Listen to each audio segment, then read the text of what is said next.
Levy, former director of Russian analysis for the CIA and currently the director of strategy for the Quincy Institute. Thank you very much for joining us, George. We appreciate it.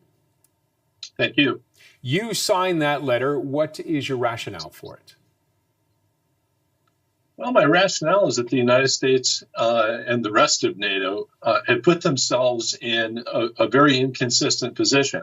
On the one hand, we've said we're not going to put boots on the ground in Ukraine to defend against Russia's invasion. That's been the consistent position of the Biden White House since Russia's invasion over 2 years ago. But at the same time, we're saying we are going to bring Ukraine into the NATO alliance. In other words, we're going to, at some point, undertake a treaty obligation to go to war to defend Ukraine if it's necessary. And that's an inconsistent position. I think we can't, on the one hand, say that Ukraine is not important enough right now for us to go to war to defend it, but in the future it somehow will be. But has NATO ever brought in a country who was in the middle of a war? This is unprecedented. They have said nothing will happen until this war is settled, though, right? Well, that's right. NATO has not brought in a country that is at war, and according to its own regulations, it's not supposed to bring in a country that has an ongoing territorial dispute within its borders. So Ukraine would seem to be disqualified by that criterion. But I think in general, it's not wise to undertake an obligation in the future that you're hoping you won't actually have to fulfill, which is what the position of the alliance is right now.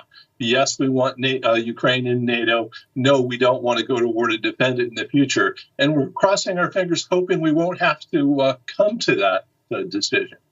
What do you think? How do you think Russia will react to the letter and to the idea of not giving Ukraine admission into NATO?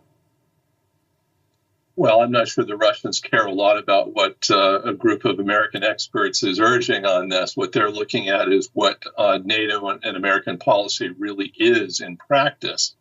And clearly the Russians have signaled that they regard Ukraine's membership in NATO as a red line, something that they are willing to go to war to prevent. And that's in part why we're dealing with the invasion that we're dealing with right now. What would be an alternative then? Well, is there one that would work?